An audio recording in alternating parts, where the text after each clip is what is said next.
much for listening in to a little presentation about captive screws. So what I've got here is a demonstration panel, and the reason that captive screws are so important is that going back about 20 years, engineers were undoing panels and then the screws were falling out from the panel, and when they came to put the panel back, they didn't have enough screws. So like engineers used to be, they're not now like this now, people were putting panels back over important machinery without the required number of screws in, and then those panels were coming loose and people were putting their hands in somehow, and then they were having an accident. So there has been for quite a few years now an EC machinery directive. It's actually called 2006/42/EC. That's the machinery directives about the importance of retaining screws to the panel that gets removed. This is going to be replaced very soon by an ISO number, and the ISO number is 14120. So what I thought I'd do is give you a demonstration, assuming that this is the panel here, and in this panel there are 2 screws that are captive screws and 2 that are normal screws. So we will pretend that we're engineers and we're just undoing these panels now to get to maybe some moving machinery inside. And what we'll find, hopefully, is that when we remove these panels, some screws will drop out and some screws don't drop out. Okay, so obviously these are normal cap head screws, they've dropped out, and these are the Automotion Components captive screws.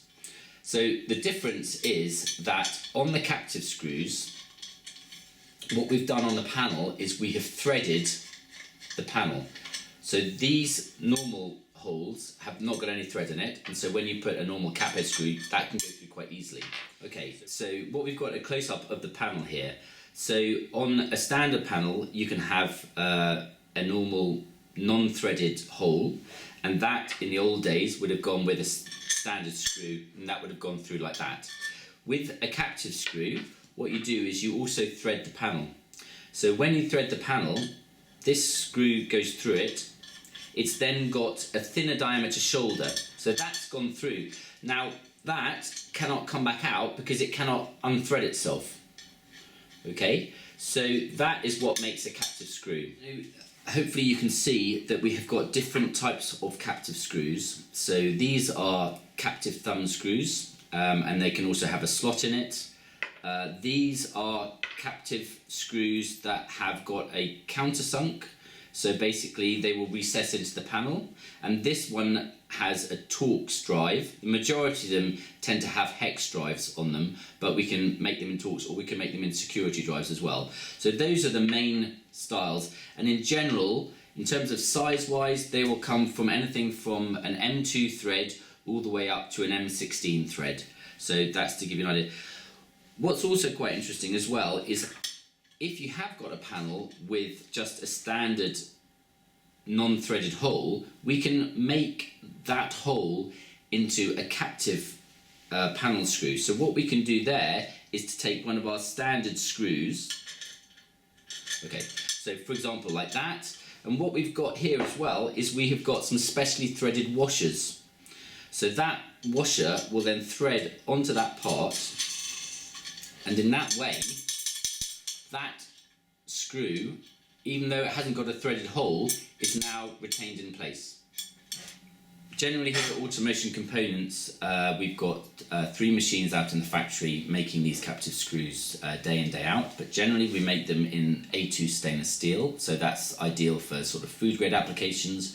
We can also make them in titanium, brass, and also in A4 or 316 stainless steel for marine applications.